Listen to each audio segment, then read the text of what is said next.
안녕하세요, 섭입니다. 이런 생각 한 번쯤 해보셨을 거예요. 내가 악어 가죽으로 뭔가를 만들고 싶은데 내가 만들 수 있을까? 라는 생각. 아니면 뭔가 가방 디자인이 있는데 내가 이거를 만들고 싶어요. 근데 이거는 언제쯤 만들 수 있을까? 라는 생각. 저도 이와 비슷한 생각을 해본 적이 있고요. 어찌 보면 저의 경험담일 수도 있을 것 같습니다. 과정, 스텝, 레벨, 커리큘럼 이런 단어들과 연관이 있는 이야기예요. 가죽공예를 처음 시작하게 되면 간단한 소품을 먼저 만드시는 경우들이 많아요. 키링, 카드 지갑, 필통, 납작한 필통 이런 거 있잖아요. 아니면 접시, 이런 트레이 같은 거. 그런 조금 심플한 것들을 시작을 하게 되는데 이런 것들을 하나둘 만들고 나면 그 다음이 보이기 시작합니다. 내가 저거 만들어 볼 수 있을 것 같은데? 라는 생각? 아니면 저 디자인을 내가 해보고 싶다 라는 그런 고민들을 하고요. 이건 소재도 마찬가지예요. 처음에는 그냥 만드는 행위가 좋아서 할 수 있는데 그 다음에는 아까 말씀드렸던 디자인과 연계해서 이 소재 혹은 이 가죽으로 저거를 해보고 싶다 라는 그런 생각들을 하게 됩니다. 그런데 여기서 조금 막히는 거죠. 아까 말씀드렸던 그런 고민들, 내가 이걸 해도 되나? 여기서 나오는 게 흔히 말하는 과정이라는 겁니다. 단계일 수도 있죠. 그래서 이걸 하고 그 다음에 이걸 하고 이걸 해야 되나 그런 고민들을 하는데 거기에 대해서 누구 하나 제대로 얘기해 주는 사람이 없다 보니 그런 조언을 듣고자 혹은 그런 가이드를 듣고자 가죽공방이라는 곳을 찾아가기도 하고 아니면 온라인 클래스를 듣기도 합니다. 거기 가면 이런 것들이 있죠. 이 디자인을 이 정도 시간을 걸려서 만들고 그 다음에는 이 디자인을 이 정도 시간을 걸려서 만들고 이런 나름의 순서가 있습니다. 그걸 커리큘럼이라고 해서 이렇게 나눠 놓았죠. 그런 경우들이 대부분이에요. 온라인 클래스도 마찬가지일 거예요. 그런데 여기서 주목할 만한 포인트가 있습니다. 그 가죽 공방이나 이런 데서 보면 이거 다음에 이거 다음에 이거 이런 커리큘럼이 각자 다 달라요. 각자 다 다릅니다.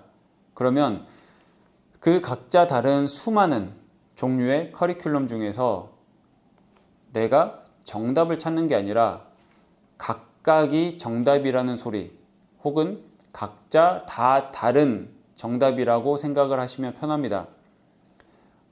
딱히 정해져 있지 않다라는 거죠. 이것 다음에 이것 다음에 이것을 꼭 해야 된다라고 대한민국 헌법 몇 조에 나와 있는 것도 아니고 어느 정부 부처의 규정으로 정해진 것도 아니라는 겁니다. 내가 만약에 해보고 싶다고 하면 그거를 해볼 수 있는 거예요. 당연히.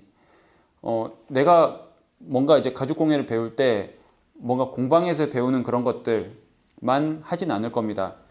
거기서 한 것들만 하고 그 다음에 추가적으로 내가 뭔가 만들고 싶어서 만드는데 여기서도 마찬가지예요. 내가 여기서 이 정도 수준을 했다고 해서 꼭 그 정도 수준만 해야 되는 건 아닙니다. 어찌 보면 사람은 심리적으로 실패하고 싶지 않아요. 내가 나름의 돈도 들이고 시간도 들였는데 꼭 성공을 하고 싶은 그런 욕심이 들 수도 있습니다. 그건 저도 마찬가지예요. 그렇기 때문에 내가 배운 것만 하는 경우들도 많고요. 누군가가 얘기해 준 것만 따라서 하는 경우들이 많은데 생각보다 꼭 그러지 않으셔도 됩니다. 왜냐하면 그거는 실패가 아니라 과정이라고 말씀을 드리고 싶어요. 그런 과정을 몇 번 겪다 보면 그게 내 자산이 되는 경우들이 정말 많고요. 누군가가 얘기를 해준 것보다 훨씬 가치 있는 경우들도 정말 많습니다. 그렇기 때문에 딱히 이렇게 누군가가 정답으로 정해놓지도 않은 그런 과정을 꼭 따라가야 된다라는 생각은 조금 내려놓으셔도 됩니다. 하지만 이런 경우는 있을 것 같아요. 내가 카드 지갑, 2칸짜리 카드 지갑을 했는데 정말 복잡하게 생긴 그런 버킷백이나 그런 것들을 바로 하기는 정말 쉽지 않아요. 물론 못한다는 아닙니다. 할 수는 있습니다. 그런데 누군가가 알려주면 할 수는 있지만 그만큼 얻는 것보다 잃는 게 정말 많아요. 왜냐면 시간도 정말 많이 들어갈 거고요. 그리고 퀄리티, 내가 이 정도 시간과 이 정도 돈을 들였는데 퀄리티도 제대로 나오지 않을 가능성이 매우 높습니다. 즉 얻는 것보다 잃는 게 조금 더 많을 거예요. 그래서 그 중간에 뭔가가 있는데 그 중간에 뭔가에 대해서 너무 구속받지 않으셔도 된다라는 말씀을 드리고 싶고요. 한편으로는 이런 포인트도 있을 것 같습니다.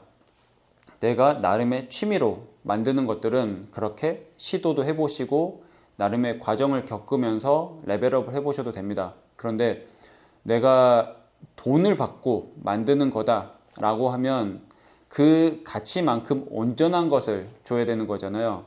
이런 경우는 내가 확실하다고 생각할 때 해보시는 게 좋습니다. 이건 과정이 아닌 거죠. 내가 뭔가 그 응당한 대가를 받음으로써 거기에 대한 충분한 결과물을 내야 되는 그런 경우. 그런 경우는 과정이라고 생각하시면 안 되고 충분히 성공한 혹은 어느 정도 이제 완전한 것을 전해줘야 된다라는 것 때문에 시도를 하시면 안 되고요. 내가 나름 이제 취미로 만들고 내가 즐거워서 만들고 누군가를 선물로 주고 싶은 그런 경우에는 언제든 시도해 보시고 그런 과정을 겪으면서 해보시면 조금 더 이제 재밌게 다양한 것들을 만들어 보실 수 있을 것 같습니다. 그래서 제가 이번 영상을 통해서 말씀드리는 그런 요지를 그런 포인트가 잘 전달이 됐으면 싶고요. 실패하는 것에 너무 두려워하지 마세요. 저도 처음에는 실패하는 것에 너무 두려워하다가 이게 레벨업이 잘 안 되더라고요. 이것저것 해보면서 많이 늘었던 것 같아요.